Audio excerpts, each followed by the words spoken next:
if you left the next level vehicle behind and do this, That's right. then was that the same? No, because the next level vehicle that was left was an outer Shell. garment Okay. in order to come and do this task. And the same thing was true 2,000 years ago. It was an outer garment that was left. But you came in and moved into an animal, and a little deposit was made, and a little nurturing was made, and it was taken through certain little steps that kind of helped it prepare for the mission. It's just like between tea and dough, we experience every sin, just about that I can think of. If not every sin, an equivalent of every sin that a human could experience. So that if you had a sin that you had to deal with and rise above, we could say, I know what you're dealing with. And I mean, the worst thing to think of is that Jesus lived and had no sin in him, and he was perfect from beginning to end. Then what? I mean, it doesn't make any sense. He had to demonstrate change. He had to demonstrate growth. I mean, it wouldn't make any sense. How could he serve them if that were the case? And he told them again that none are with us. He didn't say, except me. You know. I mean, it was just the opposite. In his eyes, in relationship with his older member, he was still full of sin. I mean, his perfection was measured by what his father or his grandfather had developed, and by their perception, they were full of sin because of their shortcomings. Now, the physical body, he believes that once you are ready to exit, once an older member is ready to exit, then an older member can even, some did not recognize Jesus. And T and I wondered a number of times if he might have taken the vehicle of someone else who just dropped the vehicle. Some thought he was the gardener, or thought he was someone else. And because they didn't, until they heard his voice, or his expression, or his way he put sentences together. And that makes you wonder then why he said, well, here's this hole in my side, and here's these nail prints, or whatever it was. What makes you wonder how much of that jives. Now, none of that is relevant. The point is that, this little book that Ursula showed me, he found this in this place, in this church. And when his group was staying here recently, he thought it was interesting that he picked this up. And in this little chapter, this writer says, and isn't it interesting that the world does not want to hear, but the simple truth that Jesus said, that if you want to get from the Father's kingdom, you have to leave everything behind, and sisters, mothers, husband, wife, everything, and come and follow me, and you will become part of my family, and I can teach you how to overcome all things of this world, even as my Father has taught me. I mean, and this fellow knew that, who wrote this other book. And yet you wonder, how many kids did he have? And yet religion has become a professional institution, an established institution that has its place in the society of the world. It's not even the setting where truth can take place. There's not a better setting for most accelerated participation with truth coming into you than this little exercise that you all are on when you're going out holding meetings and you're having to ask for help here doing this and help here doing this, and you are telling what you're doing. I mean, boy, it does a lot of numbers on your head, because it's hard to go to somebody and be turned down. It's hard to have them look at you and put you in a category that you know isn't true, and have them see you, and when they say, well, if you're worth anything, go get a job. And instead of saying, well, I've got one. I'm doing what my older member told me to do, and I'm serving the next level by doing this. And I'm giving you a chance to serve the next level by serving me. And when Jesus said, who of you did not give me drink when I was thirsty, and did not give me food when I was hungry, or garment when I had none? And the same thing, and they said, well, when did you never have something to eat? No. He said, well, if you treated any of these that way when they were hungry or thirsty and they needed something and you didn't supply them, you treated me. And I'm upset every time I hear in your reports how somebody treated you at this place or that place when you spent 5 hours going to 14 places and nobody would do anything except maybe knock off $5 off of a motel bill.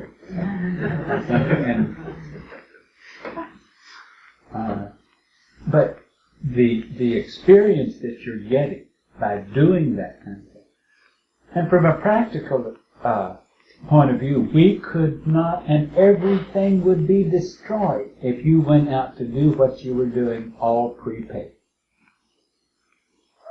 Everything, it would not work. It would be, you'd be in another ball game altogether, a different head place. You wouldn't be confronted with any of these needs. You wouldn't have to overcome the worrying about where we're going to sleep tonight. I'm so tired, I'm about to drop, or I'm so hungry and I can't eat another pizza, whatever it is. And yet, you're learning the most accelerated way to be flexible and to be a part of a team and to get past self-concerns and to survive even against odds that are very opposing to you. Now, although he's had to deal a lot with this physical thing of Jesus' resurrection, because I've heard him say to individuals, now, we're going to get aboard we're going to take these bodies and we're going to get aboard that spacecraft. And we're going to walk up those steps or up that ramp or whatever it is, or glide or whatever we do. And I hope we do. But it is also irrelevant whether we do or not. We are going to, but whether we take this animal shell with us not is irrelevant. We might even, if it's best for our lesson circumstance, to be put in a place where somebody even is some righteous Christian is so mad at you that he blows a hole in your vehicle that you're wearing, and you experience that, then nothing will be lost. You will not be hurt. Not that this is in the cards, and we are prepared, or that we're trying to make them do it. We're not trying to make them do it, but we have to know that the possibility exists that it could end that way. That the hatred could begin to mount, and we would be put to the test. And some of you say, well, I didn't mind, it was okay to do some of this crummy stuff like asking for help with all that, but none of this threatening stuff, when people get, pulling out their guns or things like that. If you remember one of the statements we said, it kind of depends upon how uncivilized this world still is at this point, and whether or not we can say what we believe to be true and how they're going to respond to it. We're not out there trying to force them to do it. David Koresh had his little group prepared for the event that occurred to them. So much so that I almost felt sorry for those who survived the fire. Because it was like they lost out. Because they were prepared that the lower forces were going to physically come and attack them, and they at that time would ascend in heaven. And they even talked about it might be by explosion, it might even be in flames. And this was the way that they were going to go. And they had put those thoughts into motion so strongly and so long, the Inverness couldn't resist but go get the ATF and the FBI to come fulfill their dreams. Now, we're not trying to set up anything like that. We have no idea of forcing a demise of the suit of clothes that we're wearing. But we are saying to the next level, as long as you give me instruction to go and tell this, I will do it for as long as you want me to do it. But we're stupid. We're not taking instruction if we create a circumstance that the next level did not give us instruction to do in order to accelerate our exit. If I had my way, at times I would create such a circumstance to get this vehicle, not yours. But I want to go back. I mean, I want to go back so bad that if I had my way, I'd renege on my students. And yet I can't do that.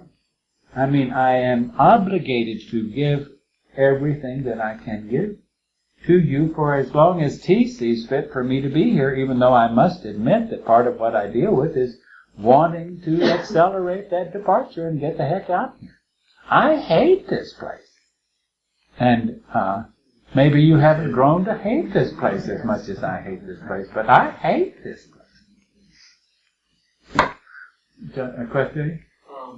What I'm curious is you were speaking about how your standards try to meet your own members' standards and she tries to meet her own members' standards. Are we inherently sinful? Is that? Well, sinful is just a word for things that we do that are against the laws of the household of our Father's house. If we didn't know, we wouldn't do it, right? What's that? If I knew what sin was... Well, a lot of the sins that you're doing, you didn't know that they were sins. You did them because they were passed on to you as normal behavior. But you still participate in things that are against the laws of the next level. And it's like those sins that are passed down generation to generation. A lot of the behavior that is perfectly acceptable in that society out there is by my Father's standards totally unacceptable behavior in my Father's house. Now what you do outside my Father's house, we don't even care to identify it. But it's when you want in my house that the things that don't jive with being in my house, or my Father's house, or the next level, behavior and thoughts that cannot be carried there are in opposition to trying to become a servant, a creature of that kingdom. The thing I notice about this place is I catch what's here, though. You know? What do you mean? I mean, like it's diseases and this lower forces thinking, and I mean, I was yeah. Well, but you're talking out of the wrong side of your mouth right now, because you're forgetting you do not catch them. Now, if you're talking about diseases and things, those are the things of the flesh, and they don't amount to anything. And the more you ignore them and don't give them the time of day, the quicker they go away. And you know, if you accept, it's like I'm going to help this one reject the programming that has him feel that he's got a certain deficiency. He can override that program. Deficiency of health is no different than any other deficiency that we have. That's all interpretation of programming. We can override programming. We have to learn to ignore it, to get beyond it. And that's the reason we come to a hideous place like this, is for muscle, muscle, muscle. Win fights, so that we can become strong. So I've been a sinner this time around, or maybe a long time, and that's what I'm trying to overcome. You're trying to make too much issue, Questori, of this being a sinner. You're sounding like, in Christian terms, being a sinner. When I look at the offenses list, I go, oh man. So what? Every creature does behavior that would be considered in opposition to acceptable behavior in our Father's house. And so what? Our Father just says, look, I don't permit those things in my house. I can teach you how to get control of those and to eliminate those things. But to make an issue of their sin, that kind of terminology is really beneath us. Those ways. Human ways. Ways of this world that are not acceptable in our Father's kingdom. Am I not letting you speak? I'm good. Huh? I hate this place. Nothing wrong with that.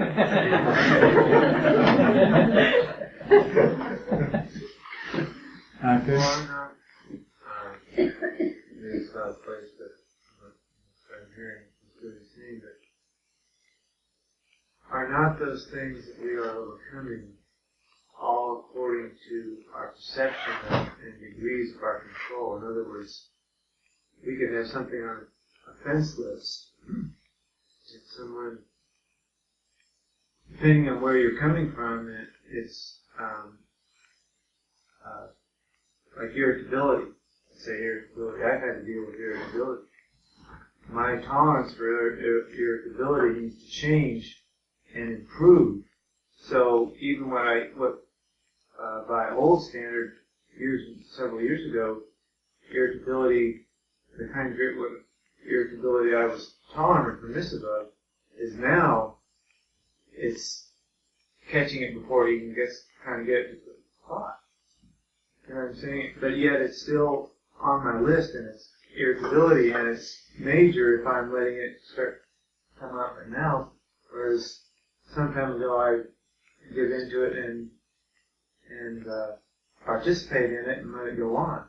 It's still on the list as, I don't know if I'm communicating, but... No, your standard changes. It's still on your list. And since when your standard changes, your magnification of something you're dealing with increases. Therefore, to your new standard, it looks just as bad as it looked before, because you're trying to wipe it out. Because the memory is moving faster, and I'm trying to keep up with right. His standards, and I need to... Now, irritation is a strange duck, because irritation is a catch-22. You can be so irritated at irritation that you're more irritated. I'm telling you the truth. And some irritation is a really funny animal where you've got to learn to shift the gear. And something that would irritate you, you can laugh at. But if I'm so irritated that I'm irritated at that, then I'm no longer irritated at that, I'm just irritated that I was irritated at that. You see what I'm saying? And so I haven't gotten anywhere. But when I stop the vibration of irritation, when I move out of that gear, your vehicles genetically can be addicted to what it feels by irritation. Irritation is the flip side of crime, hurt. It's like, and you can be addicted to liking to cry, liking to be hurt. Not consciously, you would deny it. You would believe that you don't like hurt. You would believe that you don't like fear. But the animal you're wearing still identifies. It's like if it can't get love and affection, then it'll trade for hurt. It's a form of physical feeling that it needs something that can satisfy its emotion. So all these crazy things take different forms as we try to rid ourselves of.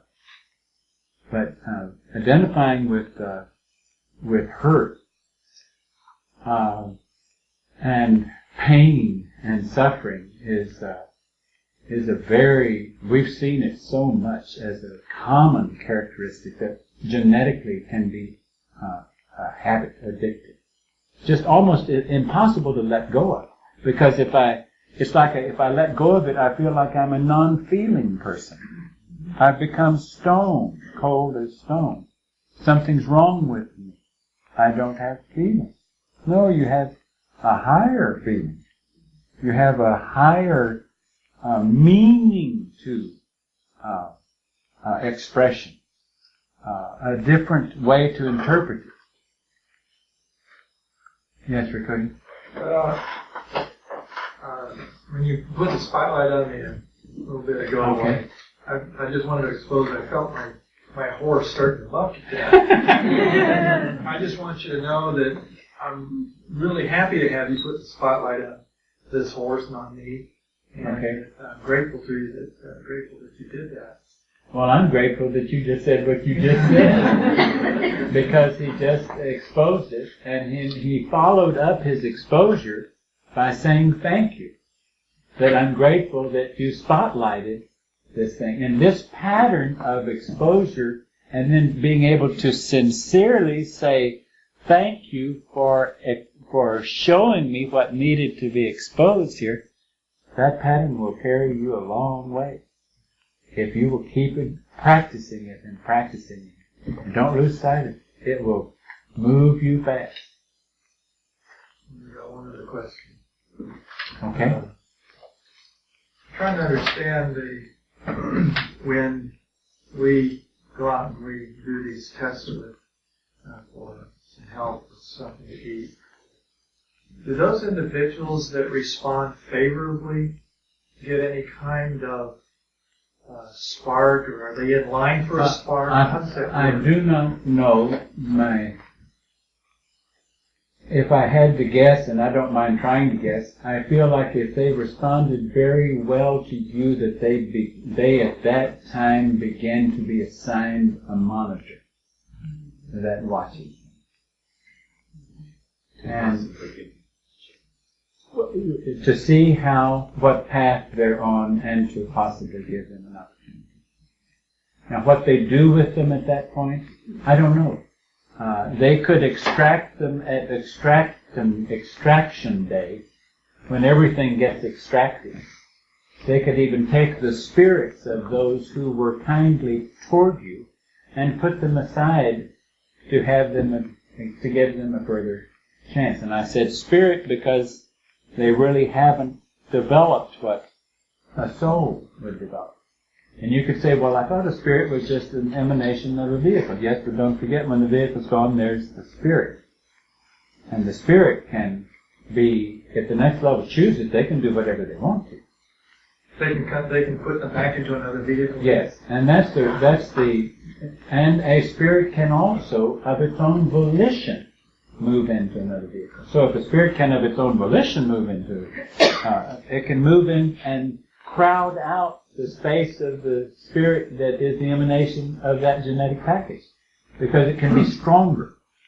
That invading spirit can be stronger. Now if that's true, then why wouldn't the next level extract that spirit, put it aside, and put it with a vehicle that it could also take over and change? In a time when it saw that it was a time for deposits and a time for nurturing. I'm just guessing. But the reason I have to guess that way is because it's very hard for me to believe, and it was very hard for my older member to believe, that those who helped you would not receive reward. And I cannot drop that. I can't just put that away. Because I know what I have felt. And I know what T felt when it would have been easy for them to take a negative attitude toward us. Instead, took a positive one. Question? Another question I'm trying to think of a better, clearer way to ask my question. Is it like my soul or my spirit or my mind is inherently imperfect, and so then by my choices and lack of control, I make mistakes and What is inherently imperfect? I am, or spirit. Well, see, when are you using, what is the application of the term I? For my mind and the spirit? No. The spirit of the vehicle, yes. But that is not you, quest of it. You have got to stop identifying with the spirit of the vehicle. You've got to break the habit of identifying with the spirit of the vehicle. And start identifying with whatever amount of next level mind is entering that soul. Because once you begin to believe this and want this, a helicase started to form and hold matter, and you've got to identify with that. Now, next level mind that comes into us is not sinful. Has no inherent wrongness to it. The only thing that you might say is imperfect about it is that it is young and it is ignorant and it has a lot to learn, because it's the amount of mind that starts as a child, and therefore it has a lot to learn. But that's not saying that it's dirty.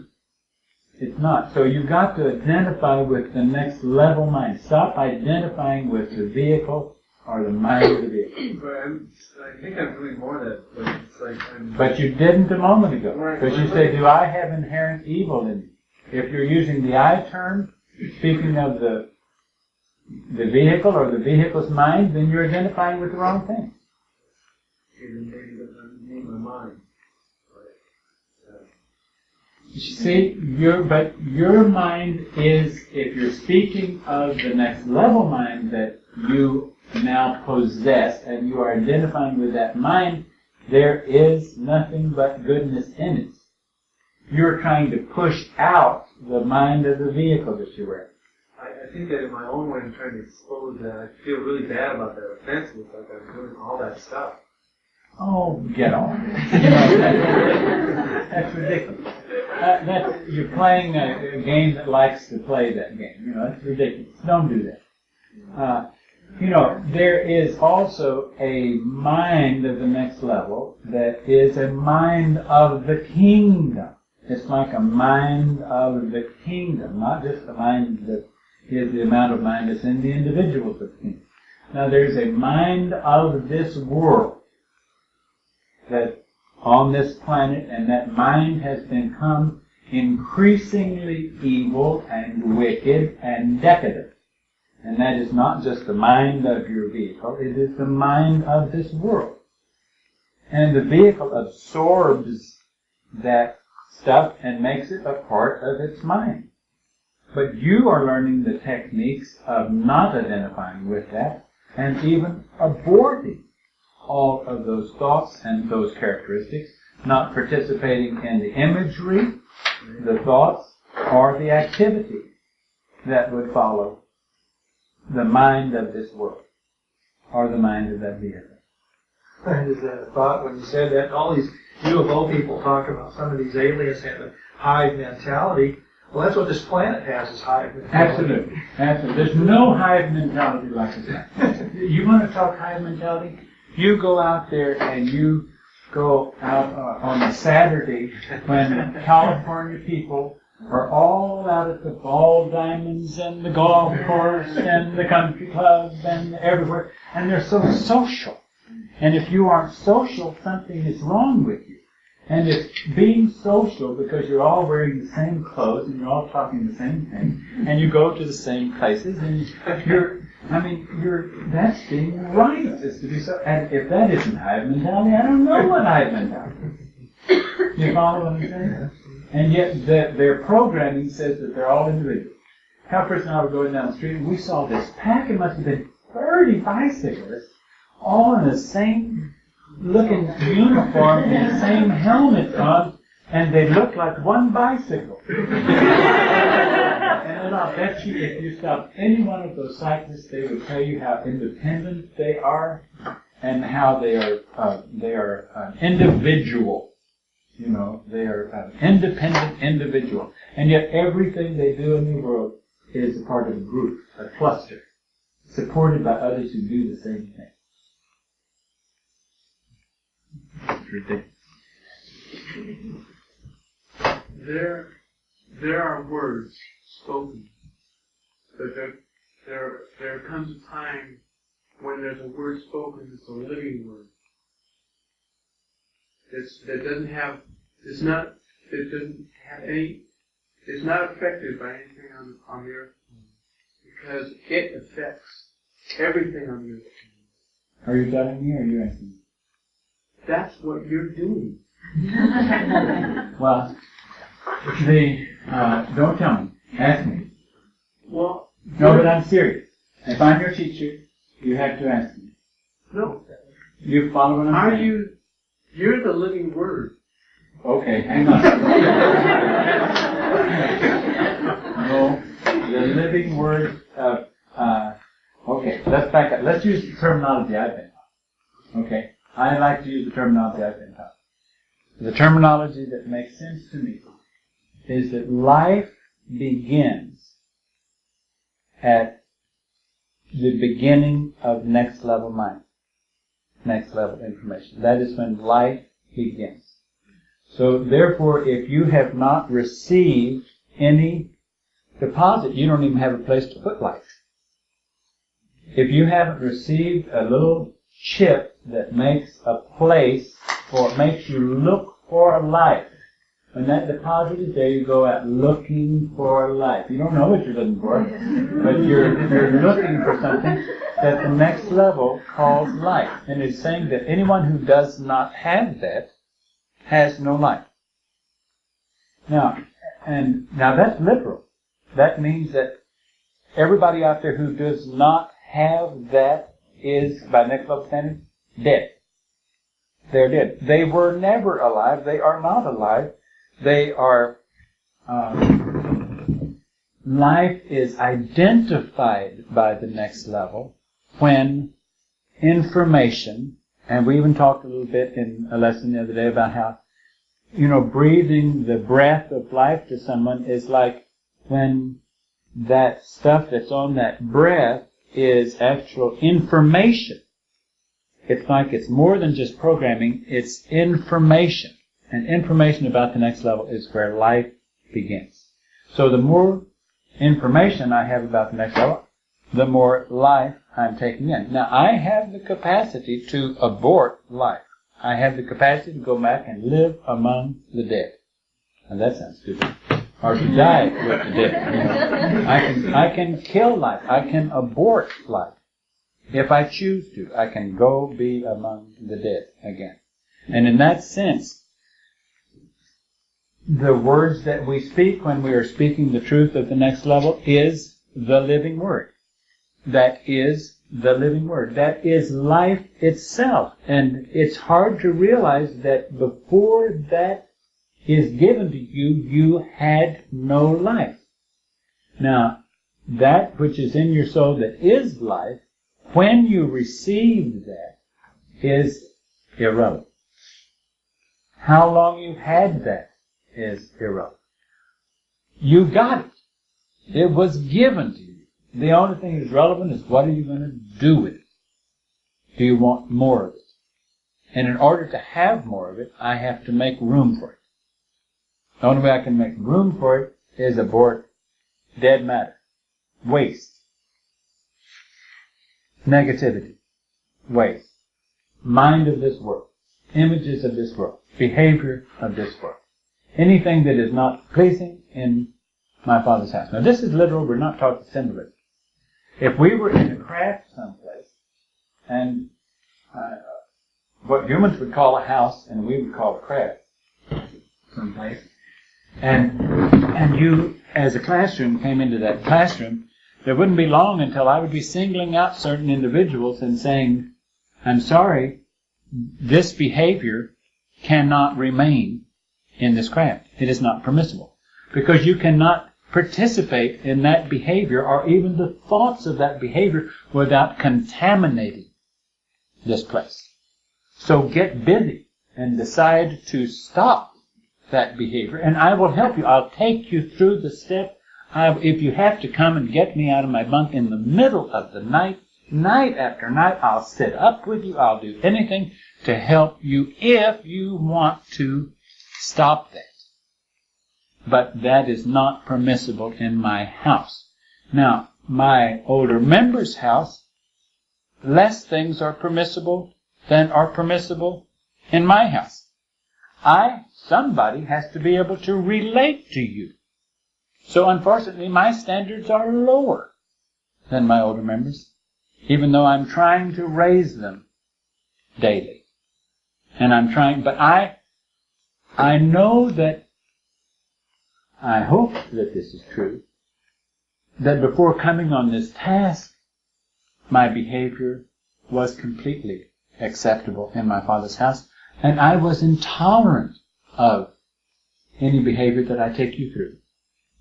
But part of this task is designed for me to stoop so low and to participate so much in low behavior and work at overcoming so much low behavior that I can relate to you for this task, and we can abide together while you stop thoughts and behavior that is not next level. Okay.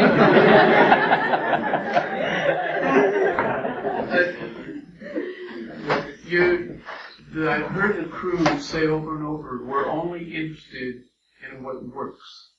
We're not interested in terminology. We're not interested in concepts. We're only interested in things that work. The next level works. Anything at the next level is a working concept. It works in the next level. It works within us. I tried Christianity. I really tried to I was looking for the radical group.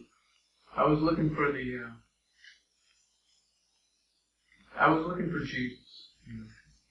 And I failed. I fell on my face all the time. Especially when I tried to be a Christian. This was miserable existence. But when I find that I hear the living word, you're the living word, it's not hard anymore. I mean, it's just automatic. It's like you speak the living word. I found the living water that I don't thirst anymore.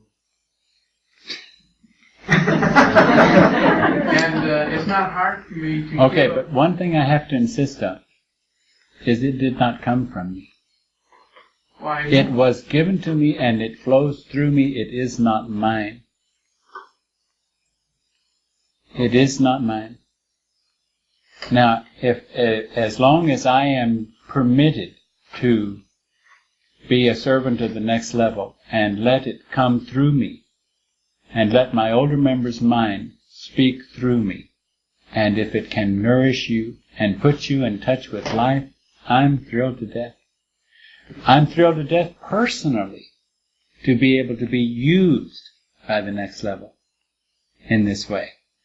And it always becomes a test of, in human terms, once you begin to feel that you are being used and you can feel that begin to flow through you, then an influence comes in to think that to test you, to think, are you something special? If I begin to think that I'm something special, that mind begins to dilute. That mind begins to distort. And I am very quickly, if I am seeking from my older member will remind me that that mind is not of me, it is not mine, it does not belong to me. It is given to me to possess, as long as I do not abuse it, and as long as I am serving the next level with it.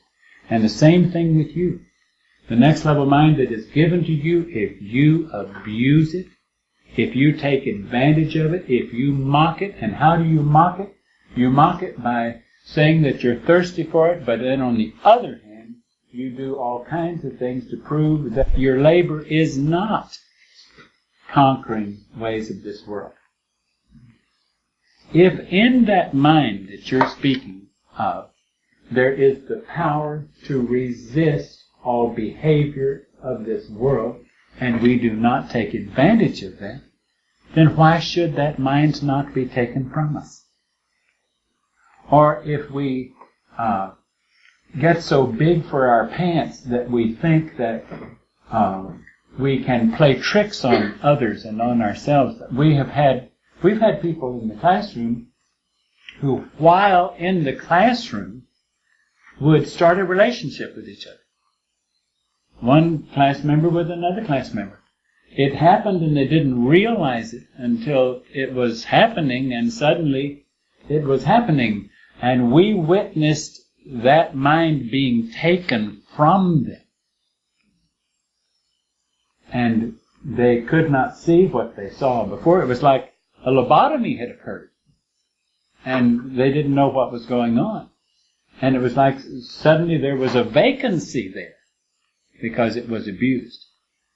This is something that is given to you to use. It is not given to you and it's yours and you can do with it what you want to.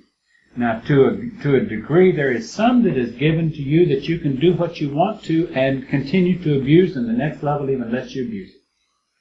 And that's like in terms of space aliens that go against the ways of the next level. There are members of the next level that were kicked out of the next level because they got so big for their britches. They went out on their own. They thought that they could do all these things that they wanted to do, and they were permitted to do all kinds of things. They're permitted things they can do, that to humans they can do phenomenal things. They can bend time and space to a minor degree, kindergarten in relationship to the next level, but still to humans, phenomenal degree. They can move great distances in great time. They can come into a garden where humans are grown, and they can genetically manipulate creatures, and they can move and take over those creatures and take a creature out and breed it with some of their creatures in order to artificially extend their life and do all kinds of things that they shouldn't even have that they really shouldn't even have the capacity to do, but the next level permits them to do that because they serve a purpose ultimately. But I know what you're talking about. And I'm glad the next level is what fills your heart. It's going to be hard. What's that? It's going to be hard, and I have no doubt about it. It's okay. But it's worth it. Oh, absolutely. That's right. Anything that's worth it is hard. Okay, gang. It's 10 minutes to 10.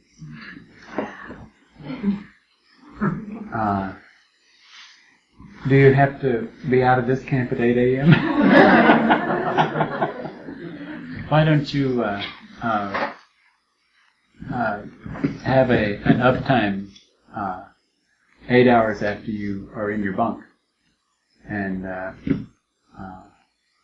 that you, if you can't stay in your bunk that long and you want to get up, you after 7 hours, you can if you're quiet and don't disturb others. But get a better night's rest than you got last night. Study? You know, we're really good going back with Marshall. Can you do the same over there? Can you extend your uptime? Yes, I knew that you had to do that. Okay, how long does that take? An hour? Hour and a half? Okay.